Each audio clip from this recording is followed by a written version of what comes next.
Sponsored by Tropical Acres Steakhouse. Hold the Mayo. It's time for Mike Mayo's Lunchbox.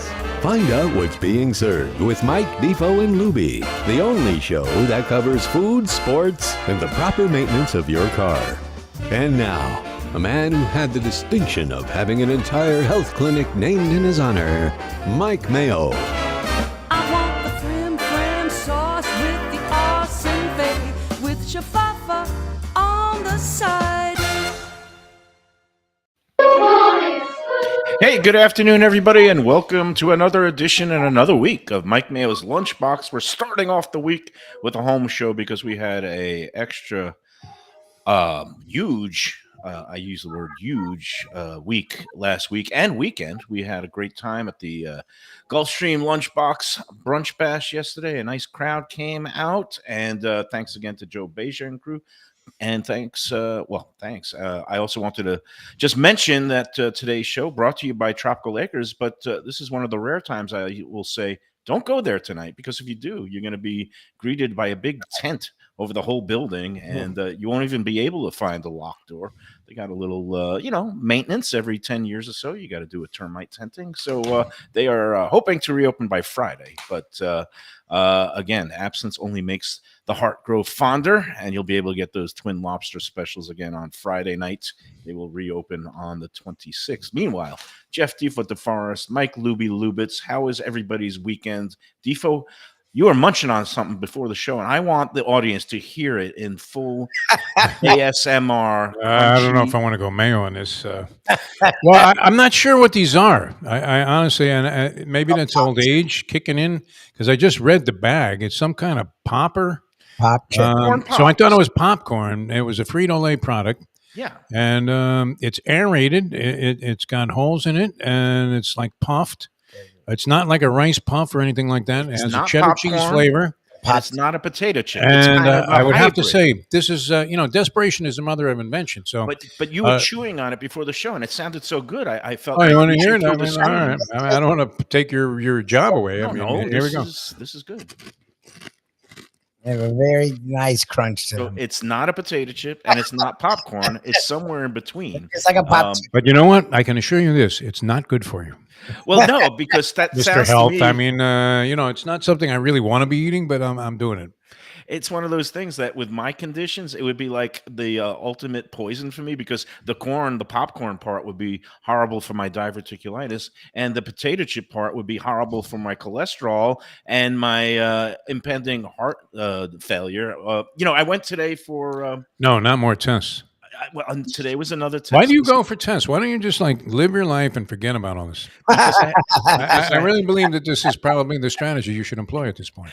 Believe me, I wish I could live. Because the paranoia, it's just unreal. It's not me. These are my doctors. I have a team. What team of doctors is treating you? I mean, go get a NASCAR team and get an engine change or something while you're in the pits. But don't listen to these guys anymore. Just go do your thing. My cardiologist, who taking kind of it's doing it out of concern based on my age and other vital statistics. At this point, he says, there's this thing that's known as the CT heart scan calcium score. Are you familiar with this? Have you ever heard of it? No, I don't want to hear about it. Lubie's heard about it because he's a paranoid Jewish hypochondriac like you. I actually stay away from doctors, but they wanted me to do some kind of a precautionary test because what's wrong with you guys? Cholesterol is to see if my arteries are clogged. I'm 41 and I eat healthy and I literally exercise every single day. And you have energy, Lubie. You do. I mean, no one runs around more than you. Nobody. I actually didn't take the test. I have a prescription for it. I'm sorry. I was avoiding it as long as possible. Don't tell me you passed. No, I don't know the results yet, so I'm on pins and needles. And how do you feel? That's the question. It's like Papillon. You look outside of the cell door and you say, "How do I look?" And the other guy looks like crap, so you feel good. I feel great. And again, I was very encouraged by the blood work numbers. The latest round of blood work was all positive trends: cholesterol down, the A1C blood sugar trending downward, the weight going down. But now this is something that my cardiologist recommended. And, I'm nervous because, so here's the thing. The best score you could get is 0, and then the higher the number, the worse things are. It's kind of like the Ragozin sheets.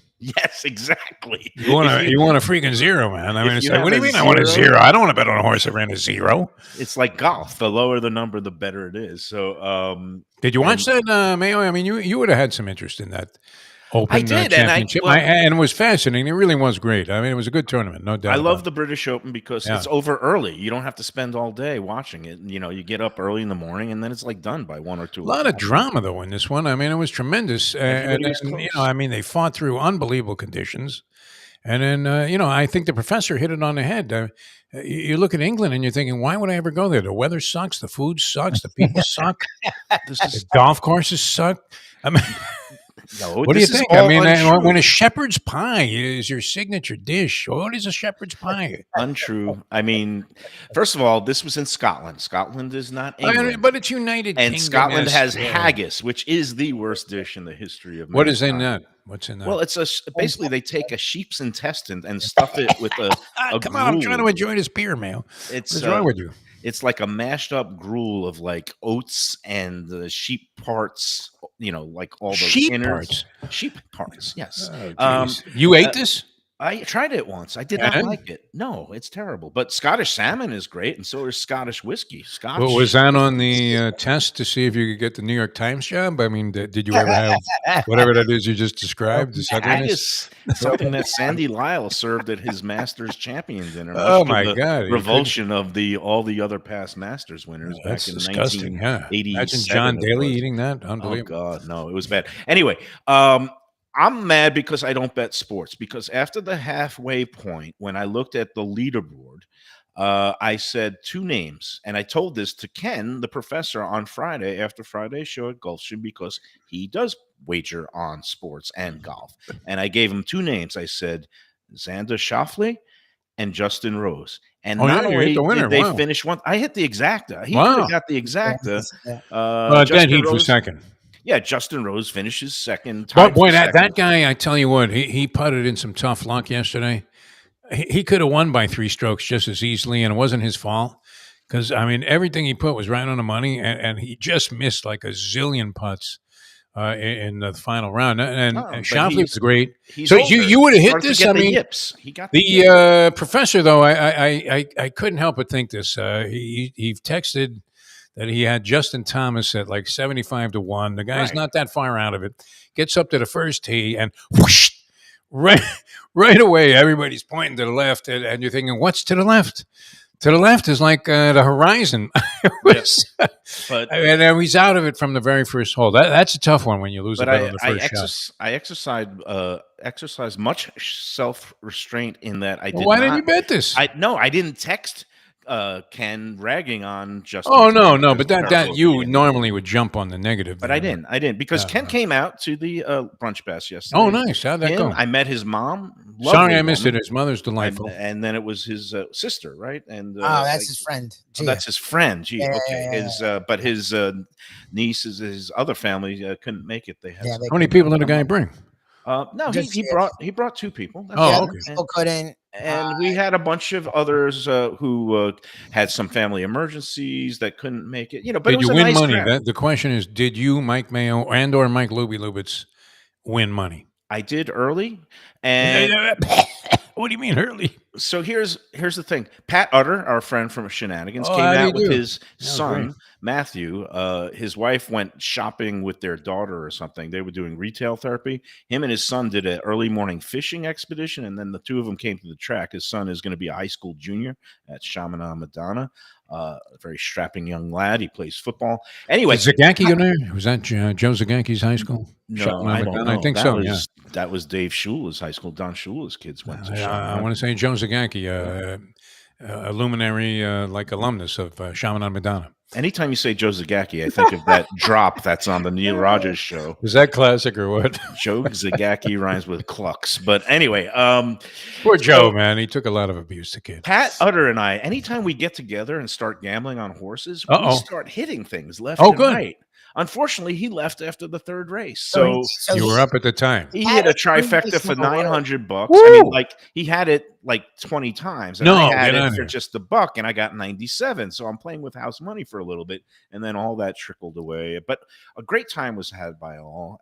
The buffet again. Well, the what new- would you go for on a buffet? And I want to hear about Lubie's plate because I was living vicariously through Lubie and what he would have done. I don't know if he goes now. Is your strategy to go straight to the carving station? Do you sample some of the sort of hors d'oeuvre oriented stuff? I mean, what's your strategy on a buffet? Me, my Yeah, my strategy your strategy, They and I always- want to hear they all- Lubie's too because all- I've seen Lubie in action on buffets and. A long time ago, he used to shock the hell out of me, but I think he's refined his taste a little bit. First of and all, Mayo dedicated. is this weird. is like hosting a wedding for me because I got to give my opening remarks Mayo and I'm sucks greeting us. people. So I didn't really You hit do the good at that. buffet. You're very good at that.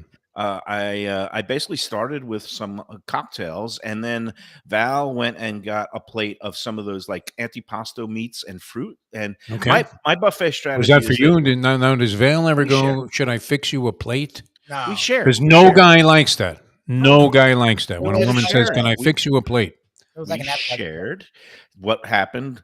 We started with some fruit and some of the antipasto, which I like the meats and the cheeses. And my strategy at buffets is this: avoid the carbs except for when you get to dessert, because they have a great pastry display, and they also had an ice cream bar that's a new addition, kind of like scoop your own ice cream and make your own ice cream. Oh, someday. geez, that's And dangerous. it was National Ice Cream Day yesterday, so that was a perfect theme. And these Now, are some you of were the- learning that by Sarni, or did you know that on your no, own? yeah, Sarni told me, but 100% sorry. but the new chef Jason there, he's added some of these new touches and some interactive things where you scoop your own ice cream, and they're doing a really nice job. He's I got like some- that. That reminds me of being in college. When you used to Yeah. go to the ice cream thing there. Yeah, that was that's good. great. So the strategy was this: started with the plates of the meats, cheeses, and a little bit of fruit to start. Then right. I went to the omelet station, and What'd we you each had have? omelets. Where'd you Oh, go they with make a that? beautiful fresh to order omelet. Yeah, no, And they do a good job. this time they put eggs Benedict on the buffet tray, on the steamers, the chafing dishes, but I don't like anything that's kind of like sitting there. I'd rather have a fresh, fluffy, made to order omelet with cheddar cheese, mushrooms, peppers, and I forgot the other thing. Onions? Mushroom- No onions? No, Val no went for bacon? the No, onions. no Thank ham? you. Ham. I did ham. Okay, all right. Ham, cheese, mushrooms, and Like a good peppers. Jewish boy. Yeah, you're throwing the bacon and a ham right in there. Excellent. Give me a pork chop too in a omelet. sec. Then I went into the shrimp cocktail after that. And After? I Oh, went nice. shrimp- I went for the shrimp after the omelet, and I stayed away from all the other carbs and hot food items. But they had some chicken parm, they had some. There's baked some nice beef, stuff there, no doubt. They have some empanadas. I think I saw Lubie had the empanada, right? And the ham and cheese croissant thing, right? Yes. So I usually don't because it's like notorious on an omelet station where they usually just have cheddar cheese or some other cheese. And I like cheddar cheese and certain things, but to me, the two things that they always do cheddar cheese on that I don't think work are an omelet and a burger. To me, I love cheddar cheese. You're a freak. I You're was 0 for 2 with me, Louie, too. have strong flavor. It melts weird, and I feel really vindicated. American cheese is the best melting cheese. It Every also chef is is not talking- even cheese. It's like a product, an amalgamation of chemicals. But It's not a great cheese. Well, I mean, there are like some real brands make it, so it's an actual cheese. But usually, if you get Kraft, it's not a cheese. I am aware of that.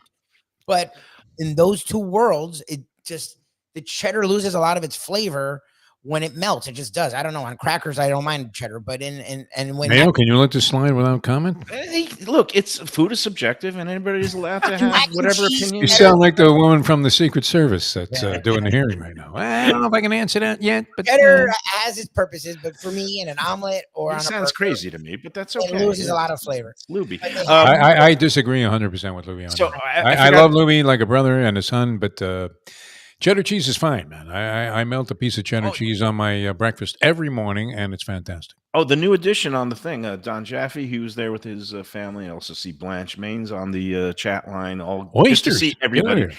Grilled oysters with like that Grilled Parmesan oysters? Get toast. outta here. Yes, and I favorite. did not sample any of those, but Get outta that here. looked good. Holy Tom and, Tanazzini, man. That's a bold venture on a buffet. Yeah, they're stepping Yeah. up that game there. Joe Beja, the new chef Jason are really stepping up the game. And I forgot to mention one thing that was on the dessert, the pastry display bar for the first time, actually up front with the croissants and the breads. They had chocolate babka, And I don't Okay, know so what about. that was, it was fantastic. It was as good I as love that. chocolate babka. I couldn't place it. It was a chocolate pastry. I didn't see a name for it, and it was fantastic. It's It was like great. you take some chocolate and a stick of butter and you melt it together, and you got chocolate babka. It's like rugelach, only in bigger form. I've had babka, Big but I like usually that guy you got in there. That was babka good. is usually a lot more hefty. Like Yeah. that was a little thinner, so like I couldn't place it, but it was really good. Like it was fantastic. So, and I forgot my degenerate highlight of the day actually came in the first race. At Well, wait a minute. You're Saratoga. winning money. You're eating like you're going to the chair. It's unbelievable with this day. I got to tell you, steeplechase racing, the jumpers at Oh, Saratoga, no, they forget started that. with. Now you're a sucker. No, this was the best Defo because they started with the jump race at Yeah, Saratoga. first race. Okay. And I love the trainer Jack Fisher. And anytime Jack Fisher has This guy's one good, going, no doubt. he sent off a horse at 5-1. And I told Pat, I said, Pat, The four at ball. the 4 ball, Jack Yeah. Fisher, he liked the 6 ball. We combined on the exacta. I put some, win place money on the 4, and sure enough, boom, that 4 and that last 70 yards. And Lubie can attest to this. What did I do, Lubie, when that Man, that Probably horse were sprinted? screaming at the top of your lungs. I was doing the thing where come in. No, I was like, Was it I said, here? you I don't go know what 4, word. you scoot away, come on 4, wire, and then I went, I'm king of the jumpers. It Jesus. was great. You lost your mind there, Mayo. No, it's good. I celebrated a couple of victories on Saturday, and I spent a long day at the track, which was 2 days in a row, and it felt so good to win one. I literally almost passed out when my 2 horses loomed up in the stretch, and I saw I was going to win one way or the other. Box Well, we missed you. exactas, and I got it the long way, which was big.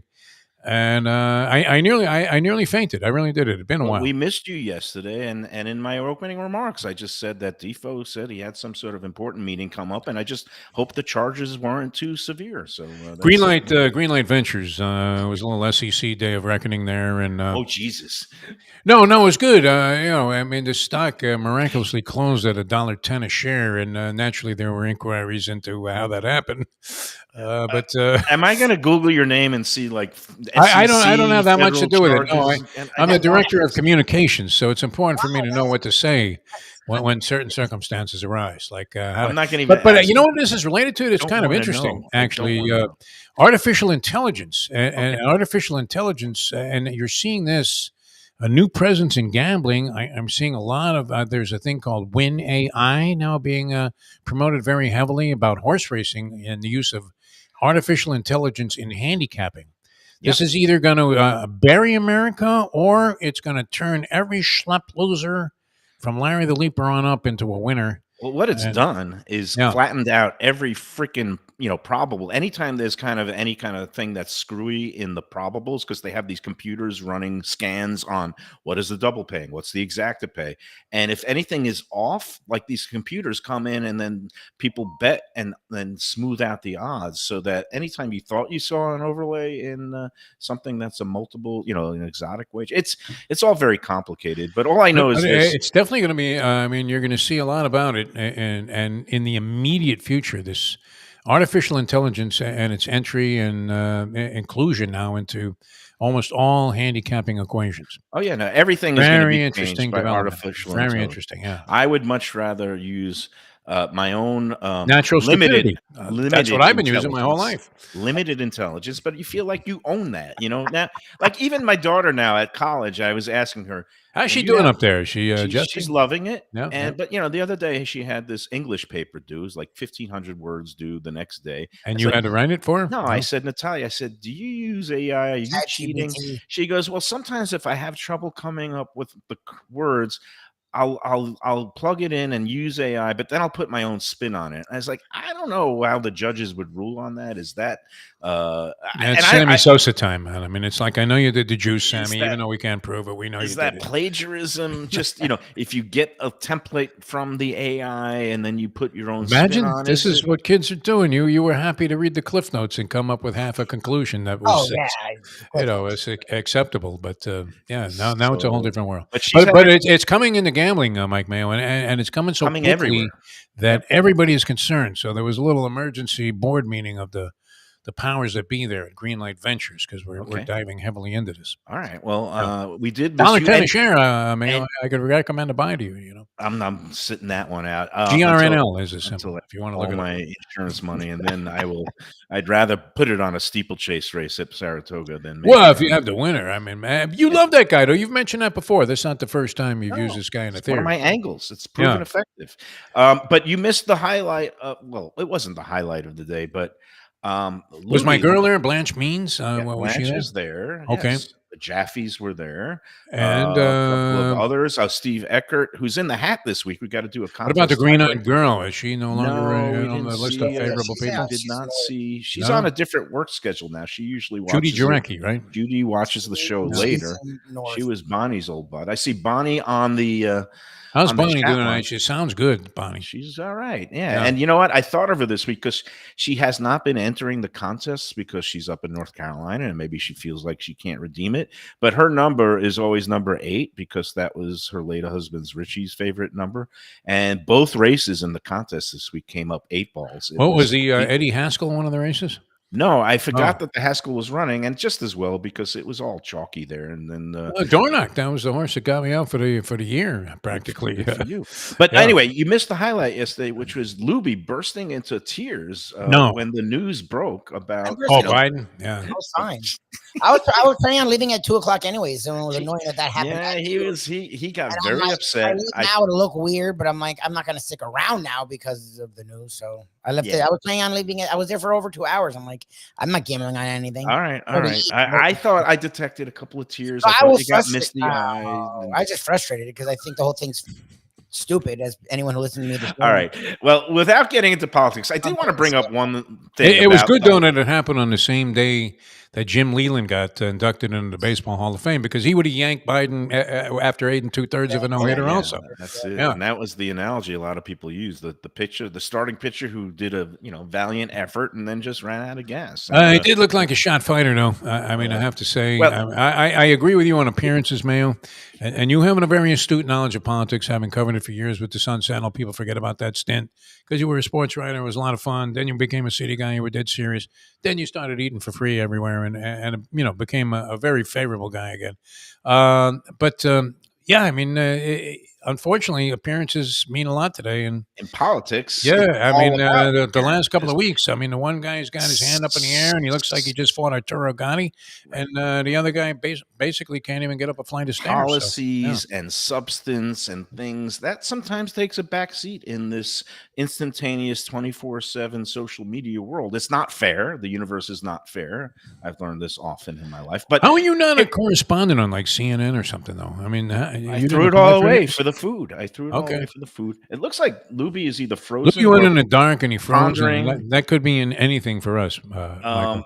but we I could did. be on our own here, or we could be off the air. We don't even know. I think we're on the air. If anybody is in the chat line land, can you still hear us and not see Lubie? Because that's what I'm seeing now. This Let me happened to look us this morning, though. Luby's computer. I mean, would you please on the ticket, the dime of Yes. Mike Mayo's lunchbox, invest in a new computer for Lubie because I think he's burnt his out. I think it's That's his what it is. Wi-Fi. He's got signals. a Joe Biden model computer. look Hunter at that Biden might have face. sold him this computer that he's using. No, Look at that. Beth Bernstein's on the chat line. Say we hi love to Beth lovely, Bernstein, man. talented What a Beth lovely young lady. Bernstein. Unbelievable. We're on. Lubie dropped, which is just as well because He's was coming back, outing- too. He was crying like a little schoolgirl. Defo. Oh, And- really? He didn't anticipate this? I mean, Oh, could you he not was- see this coming? he I was would have bet really everything I upset. had on that Biden was dropping And out. So, but I only wanted to say one thing about this whole thing. It's your whole theme is self-sabotage, how gamblers often practice Absolutely, 100%. self-sabotage. Yeah. And what's the name of your book? Subliminal discipline, which Discipline. seems conflicting, but actually it makes sense. Yeah. That's the funny thing about the title is that as stupid as it sounds, it makes sense. Well, I think Biden showed some subliminal discipline in the end, and he also showed self-sabotage because this is one thing I don't think it's been pointed out enough.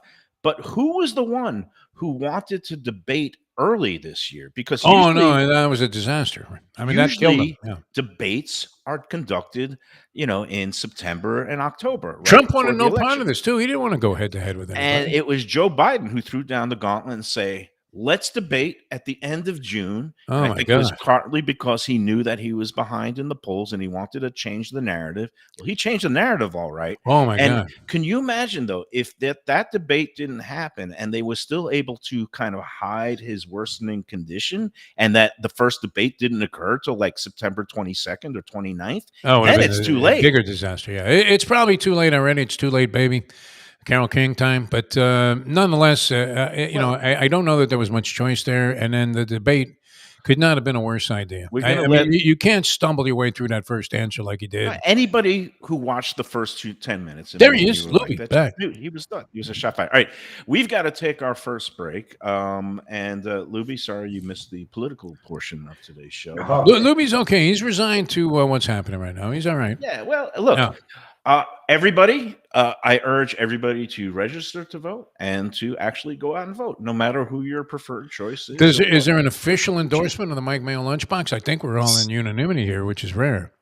I want people to vote however they feel. That's it. Oh, stop it, Mayo. What do you We don't This is your show. You take There was a position. whole thread on Let's Eat South Florida this weekend about people walking into restaurants and seeing, let's say, cable news networks that might be considered slightly partisan. I think And that's okay, man. it's a turnoff. Why alienate half your customers or half your audience? This is not a political show. You got a TV on. Who the hell knows? Put it on, like cornhole or something. I don't know, but I don't mind. I mean, I was happy. Well, like I said, I walked in. That's how I found out about the assassination attempt. I was should walking only into a restaurant I would never expect to see TV news on. There should And only and they had it on, and it was good because I was like, "Wow, this really happened! Unreal." TVs in any restaurant should only be tuned to the stock ticker and business channels during the daytime, and then sports. It should be business or sports, and news should only be tuned in when there's a major news event happening. So that's my theory of what restaurants should and shouldn't do. But I don't own a restaurant. You should, though. I was thinking about this the other day on my walk of life. We really should open up Mayo's. And base it on everything that's said on Let's Eat South Florida.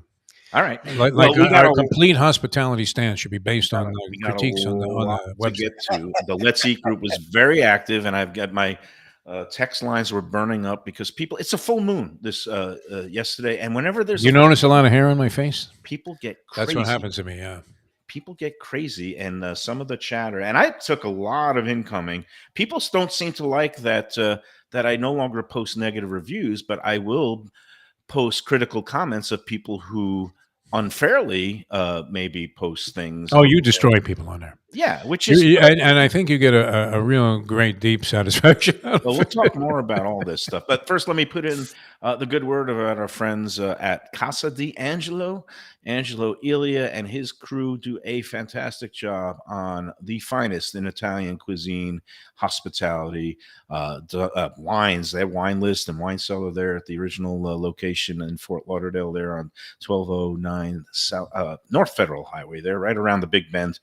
They're open for dinner every day except Monday, and they have 3 locations: Boca Raton, Fort Lauderdale, and Aventura. I'm trying to get in touch with him, and hopefully we could do a show at one of the locations in the next couple of weeks, or maybe we'll go out to that Angelo Ilia Bakery Bar, which is fantastic. If you like the European Italian style pastries and espressos, cappuccino. Is that like the greatest country to eat in? I don't know. Yes. You put Italy number 1. I haven't been to enough other places to number 1 say for sure, but I would definitely put it up there. The pictures Spain alone. is strong. France gets a little too. The stuff's hanging from the ceiling. It's unbelievable. I mean, when you walk in. Yeah, Italy, France, Spain. That's a pretty powerful trifecta right there. But again, for the finest, go to Castle D'Angelo and tell them the Lunchbox sent you. Hi, more of Mike Mayo's Lunchbox. Wow, I mean, Mayo very neutral on his political position. Now, Lubie, of course, we know where he stands. You know where I stand. And we'll be back with more in a moment here on Mike Mayo's Lunchbox. Mike, where should I go out to eat? I got guests coming from out of town. Where should we go? Cafe Seville. That's the answer. 2768 East Oakland Park Boulevard. It's a Fort Lauderdale perennial, serving the finest in Spanish and continental cuisine in a cozy, friendly, comfortable setting. Joey Esposito and Sally, his better half, they've been running the place for a long time. It's been open since the 1980s. They got great Spanish classics like paella, shrimp with garlic sauce, and all kinds of great seafood dishes. The stuffed veal chop, oh, that's my favorite. Go to Cafe Seville. It's open every day but Sunday at 5 p.m. for dinner. Tell them that the Lunchbox Mayo and Defo sent you. Do you like burgers? Do you like wings? Do you like late night food and sports on big screen TVs and cold beer and friendly vibe and great people? Then you want to check out Shenanigans, 1300 South Federal Highway in Dania Beach. Go to Shenanigans, you get yourself all the good stuff, the fresh fish every day, the blackened grilled wings, and of course, the kitchens are open late. Go there, tell them that the Lunchbox Mayo and Defo sent you. Gilbert's 17th Street Grill. You know me, I love family-run places with quality food at fair prices served with passion and pride. And that's why I love Gilbert's. For more than a decade, Lenore, Beth, and Richie Gilbert have been serving up the best burgers, wings, ribs, salads, and desserts. It's a fast casual spot. Everything prepared fresh to order from an immaculate open kitchen. They're at 1821 Cordova Road in Fort Lauderdale in the Cordova Shops just south of 17th Street. Open every day but Sunday. One of my favorite burgers in South Florida. Big, round, juicy pucks of 100% Angus beef, char grilled to perfection. And don't miss the sweet potato fries on the side. They're legendary. Go to Gilbert's, feast, and be happy. Tell them the Lunchbox sent you. When I'm looking for some wicked good food for a wicked good lunch, there's only one place to go. That's Wicked Cheesesteaks in Fort Lauderdale. It's at 4824 North Federal Highway, just south of Commercial Boulevard and across from Holy Cross Hospital. My friend Brian there, he will hook you up with some really tasty treats. They've got cheesesteaks just like the best you can find in Philly, along with lobster rolls, because that's where he's from, Maine originally. And they have wings and pizza and everything you want to have a really good time. Wicked Cheesesteaks, they're open every day but Tuesday. Check them out online, wickedcheesesteaks.com. Tell them the Lunchbox sent you. If you're looking for a great place for steaks, seafood, and more, go to Tropical Acres Steakhouse and Butcher Shop. It's at 2500 Griffin Road in Dania, just west of I-95 and the airport. They've been there a long time, since 1949. That means they're doing something right.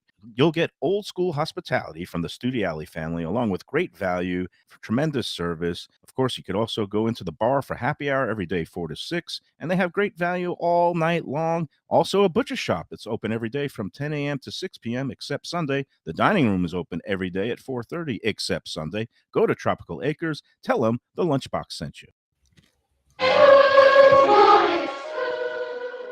All right, we're back on the Lunchbox, and it looks like it's a stormy day out there, and Lubie's had some technical issues, getting reports that bad lightning and thunder and downpours are in the middle, central, western portions of the county. It's getting gloomier here on the east side, and I don't know whether I've got to now move my rental car before we have another flood. Well, I want to just stop it. You should move, maybe. Yes, well, that's in the works, guys. As soon as the house and all the checks come in and I get the house repaired, I am heading for higher We'll ground. get card at the end of the block or somewhere. Well, right now I can't move anything. I don't think we're going to get 12 inches in the next. I know 3 it's hours, rough but- over here. So but, just you with okay. your car luck. Okay. Yeah, you look a little bit harried there. This is we just had a power surge. I'm on the hotspot now, so hopefully it's working. Okay. Yeah, we haven't had rain like this in a while. It's like Yeah, crazy. well, it's summertime, and weird things happen in the summertime, particularly when it is the full moon, and you never know what you're going to get. Just to wrap up, and again, a kind word of thanks to Anthony Bruno and Mark Falsetta. How good was Wow, that what a remote show job. on Friday? Man, I tell you what, it was overwhelming. I hadn't been in there in a while, not since the renovation. It did a great job on that.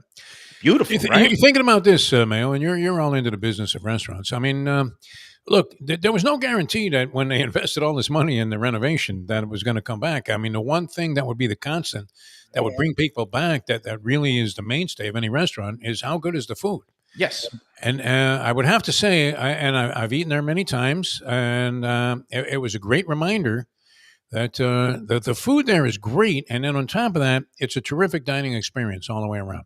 They really did a good job of illustrating that for us, even though we were there at kind of a little bit of an off time. But wow, what a dynamite place, Runway 84 is. You know, it's always a roll of the dice when you kind of take something that isn't broken and you invested revamp it. millions. Yeah. But they had a vision of, hey, it's time to kind of, usher in the new century. And the place looks spectacular. They've now reinvented it as kind of a supper club with nightly entertainment and this crooner, this Mitch guy that it comes on usually at 7:30 or 8 o'clock. You light up my life. I tried to No, he audition doesn't for do Anthony. Debbie, whatever. He wouldn't let me do anything. He wouldn't let me play the drums. He wouldn't let me No, get he with the band. sings nothing. Sinatra. He sings the, Dean Martin and some of the Perry Como classics and some of the other, things that you would, imagine that you would hear in a Italian restaurant. But the food remains Ooh, as it's good as dynamite. ever. Wow. And man, those portions are huge, and that's what the real Huge. portions are. Is you can go in there with a group of 4 people and eat like champions and get out for like less than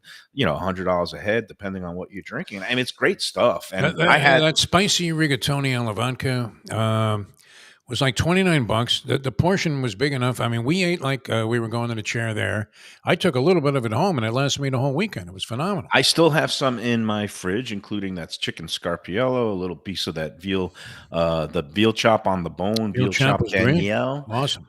and I highly recommend it. The potato thing was sick. You recommended that from the very beginning. Oh, the potato, the Thrice baked baked or whatever potato, that is, yeah. twice Pepe baked thrice. potato, cacio Yeah. al pepe. You can have that as a just a That was a main meal course. in and of itself. Yeah. Yeah, and it's crazy good there. I love the fact that basically Anthony Bruno busted my balls in a way that was Hall of Fame performance right there. That was Bruno was brilliant. It's weird. I mean, I really respect this about the guy. You cash out, you finally get like a life, insuring score. You can't possibly go broke unless you're Mike Tyson and you marry Robin Givens with the kind of money he must have made off of Anthony's Coal-Fired Pizza. And he still loves it, man. And he's still there. And he's in there yeah. every night touching tables. He said, and you do a good impersonation of him. I like that when you say, you gotta come in. I love the people. I love Toby. No, he's really. I mean, it was fascinating, and I didn't realize. He's probably told me that story before, where he like drove down from Bensonhurst and ended up like cleaning shrimp for 24 hours, and that's how he got going with his father in the business. But a great innovator, and Mark Falsetto never fails to impress Young me. go-getter, and This next guy's month, dedication to the business and his knowledge of it. and again, now they're partners on the whole Taco Craft brand. They're expanding and launching, and they're going to be in Coral Springs, opening up in a couple of weeks, and we'll be in for our August show with Falsetto at the new Taco Craft in Coral Springs. It's going to be on August 13th, I believe. So that's going to be a fun day. And anytime you can arrange a return to Runway 84. Well, that was one of those things where you go there and maybe you went with friends and you're thinking, I've got to make arrangements to bring like my own party in here. Yeah, it was that good. It really was terrific. No. And anybody who hasn't been in there yet, look, it's not a completely polarizing place. There have been, I don't know why it would be polarizing. Well, people go in there that say, "Oh, it's too loud," or "It's too expensive." But you could go at times where there's nothing happening except you're dining. It's a happening, very celebratory, festive spot. I love the place. I love the food. It's been consistent. I've been in there 6 times, 7 including this last show. But the food is always great. You had a plate there that was very impressive when I was leaving. I ate that. You had a little bit of everything. I don't know. It looked like Lubie stacking the to-go order there. But that lunchtime burger is outstanding. It's only available on their Friday power lunch. But man, that was a great burger. And that pistachio cake. Did you take a bite? Oh, I still have a little piece. I'm trying to get the Mustang to try it. She, for some reason, every day I say, you better take a bite of this before I do. Finish it. So Falsetto it was phenomenal. I mean, unbelievable. He was telling us they use this imported pistachio paste cream as the basis for this cake, and it's a towering piece of cake, and they basically are giving it away. It's a loss leader. It's a break-even proposition. It costs them $16.80 for every slice of that cake that they serve. It's a generous slice, and it's $18. They charge $18. Well, they're calling it a slice, but I mean, it's like a cake. It's like a whole cake. Like if your birthday was cake, like that slice they bring out, 4 people could eat off of it. Oh, easily. Yeah. It was $18 for a slice of cake, but if it's feeding 4, that's really what. And same thing with that potato. That potato, I think, is around $19 or $20. But that's a side dish that 5 people couldn't even finish if they tried. If they're having other things. The porterhouse they brought out was funny because they're like, it's a serving for 2. I'm like, what 2? Joey Chestnut and Kobayashi. I'm like, 4 people could eat that with if you got that and the potato. Right. feed 4, and maybe because they have, I mean, they just have a lot of stuff like You this. can feed Luxembourg with that thing. I mean, small European countries. I literally had like 6 good small meals off of the leftovers from Runway, and it wasn't like I didn't look at myself and think, "Geez, I'm a pig. Look at all the stuff I'm taking out of here."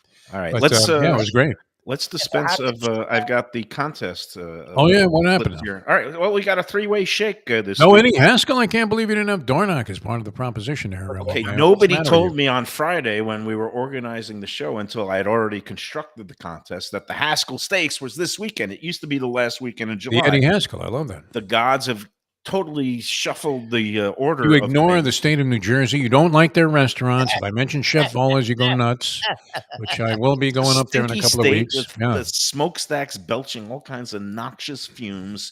They have I like Jersey. You don't like White House subs, so you think that they're garbage. I've never had a compared White to House sub. VNS. How can I Well, can't I even- mean, you've made these judgments in the I've past. never been to Cafe Ebola either. It just doesn't sound very appetizing. Chef Volla's no, Major unbelievable. I cuisines. mean, the fact that you would rag on this place is really a disgrace to you. No wonder you didn't get the Times job. They probably just said, "What do you think of Chef Volla's?" And you made the usual crack, and they said, "Okay, we'll hire some guy that never did this before." All right, let's get to the contest. So we had 3 people. Okay, of course, last week we did a kind of a news quiz. Carlos and Pepe's was the restaurant that shuttered Yeah. after 45 years. Wow, that's. I mean, And how do you feel about that? I mean, in general. It I can't remember the last time I was there. I know I've eaten there. You know, a long time ago. It was super popular. But what happened? Did obviously the popularity waned to the point where they're out of business? It But kind of went into one of those tailspins in the final decade where Yeah. then there was some ownership changes. And the last couple that owned it, God knows they really tried. They poured a lot of money in there. Paula and Rich. Paula is a veteran. She used to be kind of front of the house person at the original Bistro Messaluna, which is one of Fort Lauderdale's greatest when it first opened up on the Causeway. She was involved with Giovanni and Valentino for a little bit. She's been around. They wanted to kind of do a reclamation project. They poured a lot of money into it, and it just didn't take because once it starts trending downward. And the other thing that's happened over the 45 years, the whole Mexican restaurant scene in town has changed. So back when there used to be just Carlos and Pepe's and nothing else. Now you have Rocco's Tacos. You have the Bar Rita, which is next to the Tap 42. You have La Bamba opened up in the thing right behind it. You have the one that's on Las Olas that because I'm an old man, I can't remember the name, that they're opening up all over the place. That is a very popular taco place, not Rocco's Tacos, but hold on a second. I'm going to get a little crazy because it's going to bother me if I don't see it. El Camino. Thank you, brain. El Camino has opened up. So there's all these other Mexican restaurants that have opened up, and it's just it's become more intense, the competition, and it just kind of trended downward. I hadn't been in there since I wrote what I would call kind of a tepid takedown review in 2017, and that was under 2 ownerships ago. I like the fact that you narrowly escaped being eliminated or neutralized, as they say in the Secret Service, after your review of something that was involving one of the friends and or a partner of Anthony Bruno. No, Fulvio Sardelli down in Hollywood, and it was You hated the salami. The next thing you didn't realize what kind of danger you were review. flirting with. Well, I love the way that Anthony just turned on the dime during the show. Goes, "Hey, Mike, how's it feel that people wanted to kill you?" You were unaware of this when you were writing these. Well, there was an air of pretension when I walked in. It was like Sometimes air you of gotta pretension. make- You're gonna get your brains blown. Sometimes out. you What got are to break talking a couple of eggs. You know, what am I gonna do? Cocktail waitresses 2 at a time. I gotta put some people into shape. Can I get through with this contest? Number 8 at Gulfstream, which is a long shot. Legacy Isle was the winner at Gulfstream, and then it was weird because only 3 people of the contest entrants had the number 8 at Gulfstream. So we go on to the Saratoga tiebreaker. All 3 people picked the same horse at Saratoga, the number 6. It was Sweet Rebecca. Well, Sweet Rebecca wasn't so sweet. She finished 5th. The winner was number 8. What was it called? I can't even read my my writing here. No, it was Pounce. Pounce was the winner at Saratoga. Nobody had Pounce. Everybody had the number 6. So all those 3 people that had the Gulfstream winner and the restaurant are in the hat, including Stephen Eckert, who paid his own way with lovely companion Amy to come to the show yesterday.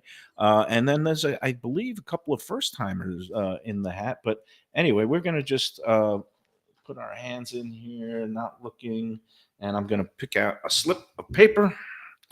And we've got the little fentanyl pills here. Got a drum roll or anything there, Lubie? And it's Kamala Harris. Oh, no, sorry. It is Mike Heller. Congratulations. Mike Heller. Wow. Mike Heller, a name that's unfamiliar. It might have been his first time entering Any the contest. relation to our good friend Kevin Heller, Special K? I have no idea, but Mike Heller. Could be his Maybe it brother. is. Maybe it's his nom de plume. Maybe it is Kevin. Maybe he. Wow. I don't know. Mike Heller, congratulations. Congrats, man. Nice You're the job. winner of a all expense paid brunch for two at 10 Palms at Gulfstream on a Sunday of your choosing. It was All a right. mandatory payout. You had to pay this out. Yes, and there What was one happened? yesterday at Gulfstream. The pick And six. were you involved at Chalk, all? chalk, chalk. Me and the professor got involved. We each chipped in $30, and we were out by the second race. And it came back a whopping. What was the professor okay? Was he there when Thomas shanked that ball to the left on No, number that one? was earlier in the morning.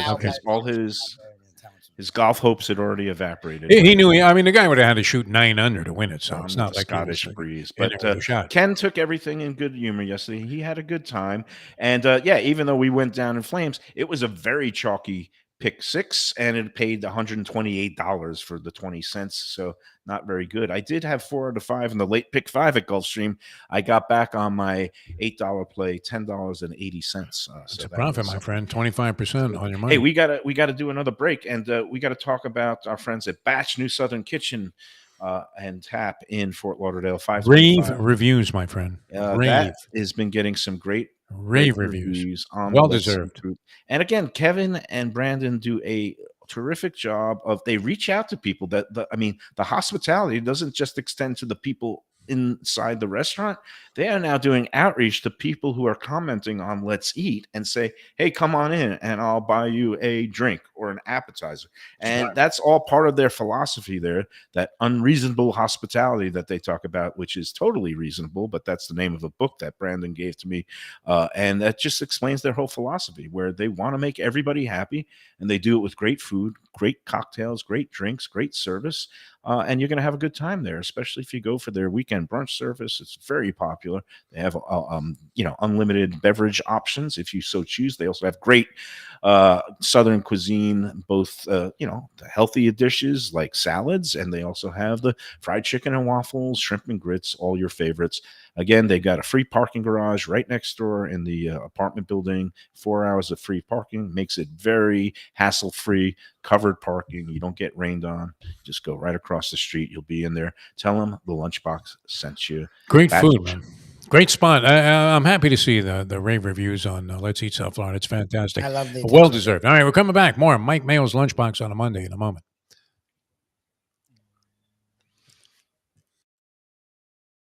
One of the best restaurants in Broward, J&C Oyster in downtown Hollywood. At 2035 Harrison Street, this place is fantastic and worth a drive. It's got creative, cutting-edge seafood and more with an Asian twist and gorgeous cocktails. Chefs Raheem Seeley and Monica Dominguez cut their teeth at some of Miami's best restaurants. Don't miss some of these fantastic dishes, including grilled oysters, fried chicken, and the Thai red curry crab. Open Wednesday through Sunday for dinner with daily happy hour and outdoor seating. Go to jncoyster.com for reservations and information. Tell them Mike Mayo's Lunchbox sent you. Best restaurants in South Florida? Casa D'Angelo is always at the top of my list. First-class dining, top-flight service, elegant atmosphere, and chef-founder Angelo Ilia is legendary. The flagship in Fort Lauderdale has been serving the finest Italian cuisine since 1997, with other locations in Boca Raton and Aventura.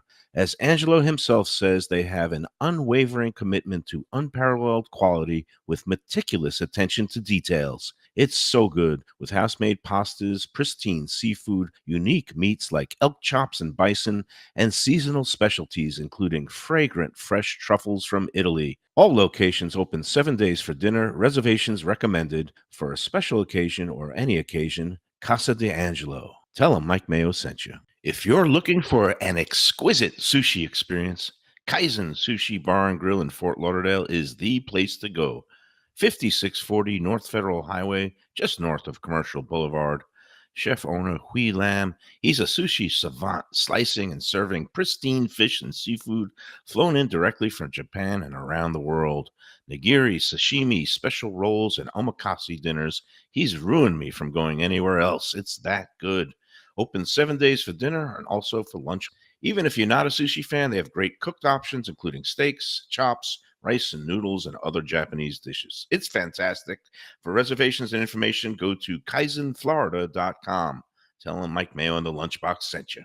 Delicious Mexican food with innovative twists. Margaritas with a medley of tongue-tingling flavors. I'm talking about Taco Craft, Taqueria, and Tequila Bar. The place to go on Taco Tuesday and every day.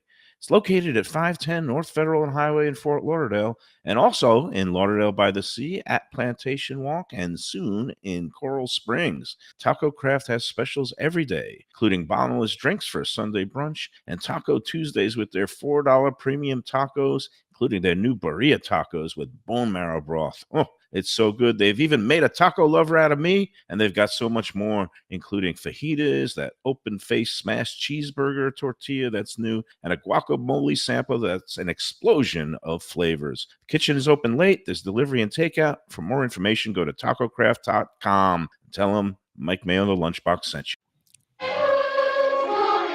Okay, we're back on the Lunchbox. My lighting is getting a little bit gloomier here. It's getting very dark.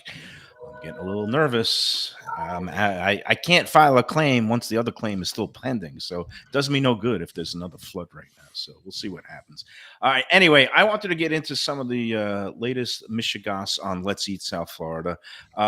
People accuse me of now just being a shill for the industry. They say, Mike, how come you never write anything negative anymore? And the answer is very simple. Before, I was a food critic. That my job, I was getting paid by a newspaper to give unvarnished, honest reviews, and I would serve my readers. Now, I don't have to write negative reviews because I don't like doing that. I like spotlighting the positive. Yes. I like finding places. And this is something, okay, so there were two reviews that one post on the group triggered me this weekend, and then there were comments on another post about our friends at the Catherine that triggered me, which was a positive rave review post, and then people felt compelled to take a crap all over the positive experience by telling everybody how much they hated their experience at the Catherine, and they had a rough night on Saturday. I did communicate with Marissa. What happened? Owners. Well, they were out of town because they brought their daughter up to a special program, a 10-day summer program for honor students at Duke University. And they drove their 15-year-old daughter up to North Carolina. And because of that, they were away from the restaurant this weekend. And on Saturday night, she described it as like a bear-like situation in the TV show The Bear, where everything kind of just went kerflooey, and one of their servers was sick, that crud that was going around that I had last week, but he still came in. And basically, some people chimed in on this positive thread saying how bad things went on Saturday night, including one woman who was like basically told never to come back again, and said, that the kitchen got very slow and they were out of some things. And Marissa was apologetic. She said it was a bad night and things went wrong. What this woman who kind of went in and took a crap all over the Catherine omitted saying was that they comped her whole meal, including a pricey bottle of wine, before telling her to get out. And the person who told her never to come back shouldn't have done that. And Marissa apologized to the woman. But it's one of those things where people instantaneously come on to, social media now. And this other post that made me nuts was somebody went to this new food hall in Hollywood. I have not been there yet. But the way they started the review was Hollywood Food Hall, huge bust, one and done. And he based the review off of going to one food stall out of about 12. They have 12 different food stalls, different kinds of cuisines and everything. This guy went to one place, which is the seafood place there, and he didn't like the poke bowl. He didn't like the lobster roll. So then he proclaimed the whole place crap, right? So and I, in my inimitable style, Defo, I kind of pointed out, I said, maybe you don't want to condemn the whole food hall. just based off of eating 2 dishes at one stand. I said, maybe say I went to the new Hollywood food hall and I was disappointed in what I had from this one seafood stall. Instead of condemning the whole place, he also was saying, oh, they wouldn't give him a glass of water. And I don't know the setup there. The guy didn't describe the setup. There might be like one of these central bars where you could get water at the bar. A lot of these food halls are like that. Anyway, that whole thing incensed me. I thought it was unfair. So I pointed out the unfairness of it all. And then everybody's like harping on me that, oh, you're just the shill for the industry. It's like, no, I'm a shill for fairness and accuracy. And I just thought he painted with a broad brush. Defo, am I out of control? It's a full moon. I got nuts too. Oh, I don't know. I mean, you should give people a chance. I think you were right. What do you mean? Look, we're biased on the The Cavs. picture the guy posted, sorry, Lubie, but the picture the guy posted didn't look all that great. But I mean, I don't know. Can you judge the entire place on that? I'm not sure. No, again, and my thing is I care about language and accuracy. So there's a way to do that negative review if you're so inclined without impugning or indicting the whole food hall. Because is it fair to indict a whole place if all you've done is one Food hall concept doesn't seem to be going overwhelmingly well. I mean, the Pompano one, everybody liked it at first. Now it's like done. It's in trouble. They're still open. Now this one, I don't know how new it is. I guess you said it was new, but well, that just opened. Yeah, from our friend who had the Sistrunk food hall, Steve DePuzzo. Okay. The one up in the that was supposedly very good, no? It's also had its ups and downs. Food halls might be a thing that just doesn't go over too well, and it might have been a played out, maybe it's a fad. I don't know, but all I know is I haven't been to the Hollywood one yet, and I thought the whole tone of it was wrong. That if he said, "Hey, the place was drab in there, and the central bar was overpriced drinks, and they wouldn't give me a glass of water at the bar area," and then I went to 2 of the stalls, and they both sucked. Okay, then you can condemn the whole food hall. But my point is, don't paint a broad brush if you're just going to have 1 or 2 dishes from one stall. But all right, I've beaten that dead horse. I like the kinder, gentler Mayo. Yeah, it's good. Well, I mean, it's an epiphany that you've had. And I think it's favorable. The thing is, I prefer accentuating the positive, especially now that I'm not being paid to. And again, the whole point, I'm going to read something from the Let's Eat South Florida. And I wrote this 6 years ago when we created the group, because we never intended it to be another Yelp where people can just come on and take pot shots at restaurant, whether it's fair or not. And again, we allow negative reviews. But here's what it says about the group. It says, if you are passionate about eating, drinking, dining out, or cooking at home in South Florida, this is the community for you.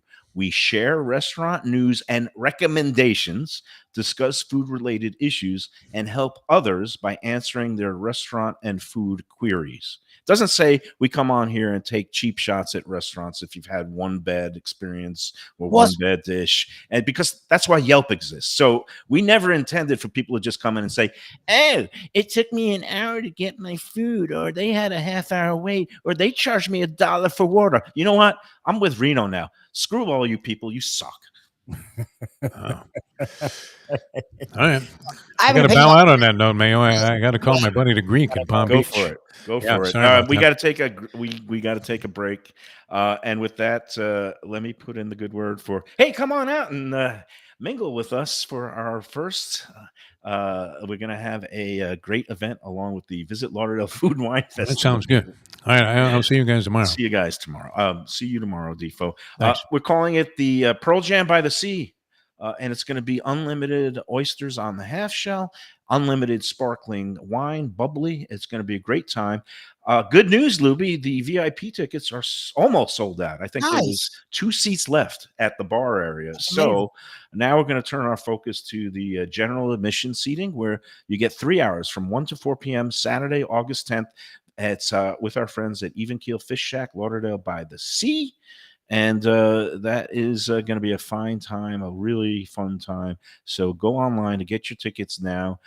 Either go to the vlfoodwine.com website, or I think it's Pearl Jam Oysters or oysterspearljam.eventbrite.com. I really should know these things, but if you just go onto Eventbrite and just do a search for oysters, pearl jam, even keel. It will pop up, and you'll be able to get your tickets now. Again, it's a couple of weeks away, so get your tickets before they're gone. It's going to be a great time, and it's not too early to get your early bird tickets for next year's grand tasting. VLFoodWine.com. I think they still have some early bird pricing available. VLFoodWine.com. And yeah, that's it. All right, let's take our final break, and then we'll get the heck out of here. I'm sorry to go off on a rant, but sometimes these people get. I actually have more to say about the Catherine, but we can do that when we come back on today's Tropical Acres Steakhouse edition of Mike Mayo's Lunchbox. Prezzo Italian Restaurants. 2 locations, Boca Raton at Park Place on Military Trail and Palm Beach Gardens in the PGA Commons on PGA Boulevard. Contemporary Italian cuisine with house-made pastas, wood-fired pizzas, salads, veal, chicken, and of course their famous focaccia bread with oven-roasted garlic bulbs. In Garlic We Trust is their slogan, and you can trust Prezzo for a great experience with gracious service and tremendous value. Open 7 days, featuring brunch, lunch, dinner, and happy hour. Great wine deals and full bar at both locations. For reservations and more information, go to eatprezzo.com. From a scratch kitchen, delicious drinks and house-made spirits from a craft bar. A great vibe inside and out with a spacious patio. I'm talking about Batch New Southern Kitchen and Tap, Fort Lauderdale, in the heart of the city at 525 North Federal Highway. It's open 7 days for lunch, dinner, and weekend brunch with classics like fried chicken and waffles and shrimp and grits, and creative items like pecan-crusted salmon and a fried green tomato BLT. And the drinks? Smooth sipping and so good. There's convenient free parking and a garage next door, happy hour at the bar, an entire patio, 4 to 7 Monday to Friday, and live music every Wednesday, Thursday, and Friday. It's pet and people friendly and with cozy fire pits for when the temperature dips. For reservations and more information, go to batchsouthernkitchen.com. If you like seafood in a comfortable setting, outdoors, even keel fish shack at the corner of A1A and Commercial Boulevard in Lauderdale by the Sea, and also now with a new location on Las Olas Boulevard. Those are my spots. Upscale food in a down-home setting. The chef owners, Dave and Brad, do a terrific job with all the seafood classics that you want. They have the best grilled oysters in town, bang bang shrimp, lobster rolls, and deli fish specials. They also have weekend brunch Saturday and Sunday. They have deli happy hour 4 to 7, and they also have other weekly specials like mussels on Monday and oysters on Tuesday. Go to Even Keel Fish Shack and tell them that the Lunchbox sent you. Okay, we're back on the Lunchbox. It looks like it's going to be a rainy afternoon. I hope everybody stays dry out there and safe. Lubie, you said, well, before we get to your comments on the Catherine, I just wanted to say, hello to our newest sponsor. They're officially starting up in August, but continuing with my love of seafood and the seafood team, we now have every part of the South Florida area covered. Luke's Seafood, our friend Luke and his wife, Roxy, they are going to be coming on board as official Lunchbox sponsors starting in August.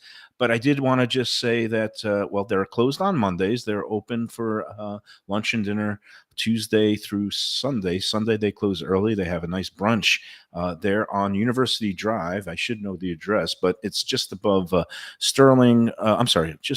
Sterling Road, north of Sterling, just south of Griffin, behind the car wash there. But great spot for, again, creative, innovative seafood. He does a great jambalaya, shrimp and grits, and fresh fish dishes. Luke, welcome to the Lunchbox lineup and roster of Mike Mayo's Lunchbox approved restaurants. And I just wanted to notify people that if you go there this week, you're all set. But next week, they're going to take a little R&R and take a week off. So I think they're going to be closed starting on next Monday, the 29th, all the way through August 5th. And then they're going to return August 6th. And then we will start running spots for them. And also we're going to go in there for a show, a live remote edition from Luke's Seafood on August 21st. So that's good. And I'm still also in the, very much happy post show phase with J&C Oyster, and we'll be replaying that show. J&C Oyster, 2035 Harrison Street in Hollywood. They've been open 3 months now, and Chef Raheem, was good getting a chance to sit down with him. They're just killing it there. Some of the great seafood items, the crab. They got the curry crab with rice. They got the cold crab noodle dish that you took home, Lubie. That was fantastic. They got the broiled oysters in that little bit spicy yuzu mayonnaise. The cauliflower dish, which had a little bit of a kick, was fantastic. Yeah. Waited like 2 days later, and it was great. They do a great job. So all these seafood places, I mean, Even Keel, I love those guys. Yep. Luke's, I love that couple. J&C, they are kicking butt. And of course, we can't forget our friend Eddie Pozzoli and Chef Jeff up at Corvina in Boca Raton. Again, we've got the Boca Raton to the north. We got Even Keel, 2 locations, Las Olas and Lauderdale by the Sea, the Fort Lauderdale central area. And then, of course, Luke's in the Davie corridor, Hollywood. We've got it all surrounded. Okay. Thoughts about the Catherine? And well, it's just look, and we're biased because not only we know Tim and we've become friendly with him and his wife Marissa, but we just really enjoy the restaurant. And it's not only that we did shows there. I've gone there personally. You've gone there personally. Never asked for a hookup or anything. Just we like good food that are actually elevated, creative, and still have really reasonable pricing, which is what the Catherine is. I mean, it's actually astounding every time we eat there when we get the check and we're like, what? Like we it always seems reasonable, right? We always think, because we'll go look when we order in, we're not eating elevated. When we order in food to our house, it's pretty much similar to what we pay when we go to the Catherine, and we're always like, we should just go there more because the food's a hell of a lot better, and we love supporting them. So look, we all are aware that places have bad nights. The fact that I appreciate that they own, look, it was a really crappy night. To me, if you have an issue, you bring it up, and then they satisfy it by giving you everything free. What are you then complaining? Like, I don't get it. Like, you're still, you could be frustrated in the moment, but if they tried to make good. I don't know. They apologize and they comp your meal and wine. It's like, what more do you want? You want additional compensation? You want them to want their firstborn? They're not giving you the firstborn. She's a duke. She's very great. It's just weird. Like, and again, we do come to the aid of restaurants because we see their side of things. Because again, I want people to understand the different points of view. Yeah, bad nights happen, bad service happens. If it happens over and over again, that restaurant's not going to last very long. Okay. But some of the people, and again, it mystified me because it was a positive review, and then people feel compelled to chime in with their negative experiences, which is, I guess that's okay. But I'm surprised because some of the things people said, "Oh, I don't like the decor in there." I mean, it's a small spot, and I think it's great. I think it's comfortable in there. It's a smaller place. It used to be the Foxy Brown. They don't have full liquor. Okay, they can't afford a full liquor license at this point. Either accept it or not. They have a nice wine list, and they make some of these other other kind of cocktail-like drinks that use the fermented wines instead of distilled spirits. They do have a policy of charging $1 for their filtered water because a lot of places, those filtration machines cost money to rent every month. And I'd rather have filtered water that tastes good and you get the choice of sparkling or flat for unlimited refills for $1 than having lousy city tap water.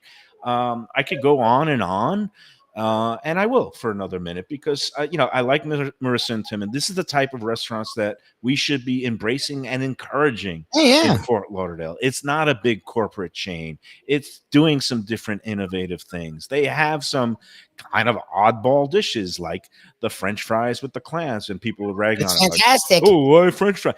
They're hand-cut French fries, and it's with this sauce that's absolutely delicious. And the steamed clams. Don't judge it until you try it. These people are just chiming in and saying, that doesn't sound very sophisticated. F you. Just go. I'm in a mood. Lubie. I'm sorry. I wasn't trying to ignite you. Look, to me, I'm not saying restaurants are infallible. My thing is, I think they come to everything. No. And I'm surprised because, and some people are saying, oh, it's kind of compact in there, and I don't like that you're next to other tables and you hear what's going on next to you. Like, it's a cozy restaurant, okay? It is what it is.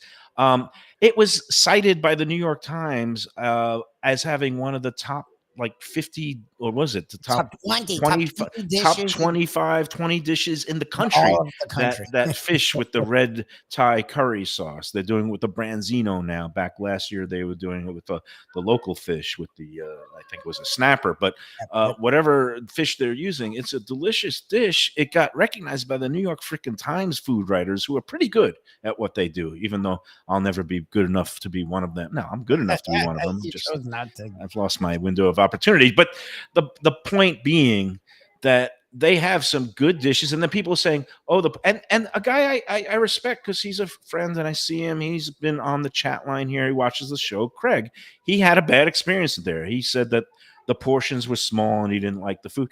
I don't find the portions small. Where there. does he eat then? You know what? I didn't get into it, and Like, I'm not everybody's trying to entitled to their opinion. You know, you don't like the place, fine, don't go back. But Portions for the prices. I want places that have James Beard nominated chefs that are getting lauded by the New York Times as having some really good dishes.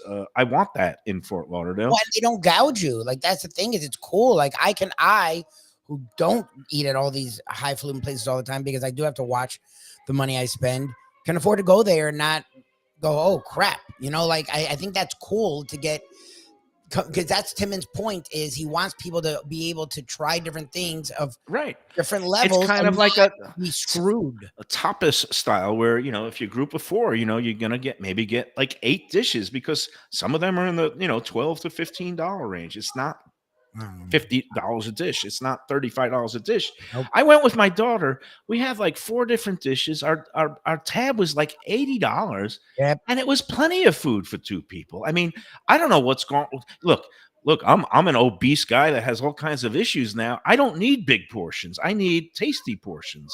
Yep. And to me, it seemed like, we need to kind of, you don't need to have a big doggy bag every time you go home. If you have a sensible portion and, you have 3 dishes, that's more than enough. I don't understand people. And if it wasn't for this show streaming on there, I don't know what I would do. There are days where I just can't even go on there anymore. And people want to call me a shill and blah, blah, blah. And how come you don't write negative reviews? I choose not to write negative reviews. I've had plenty of mediocre and negative experiences in the last year. And somebody said, yeah, you go out to like 100 to 200 restaurants every year, and yet we never hear about the negative. Right. Nobody pays me for the negative anymore. I'd prefer to accentuate the positive. Look, I've been there. He's very critical. That's one thing I will give Mike Mayo, is even when he likes a place, he always, and we make fun of him on here for it, always has some constructive criticism. Ideas for ways to make them better. He doesn't slam them. So it's not that we don't see the negatives. It's why not uplift people instead of tearing down people? Like, it just doesn't make sense. And I do go negative here because this is my freewheeling stream of consciousness platform you're honest now. Here. But I go off on Houston's here and all that stuff. But if it's a mom and pop restaurant, I don't need to put the knife in public. I don't need to go on a Facebook group with 160,000, because my word does carry weight.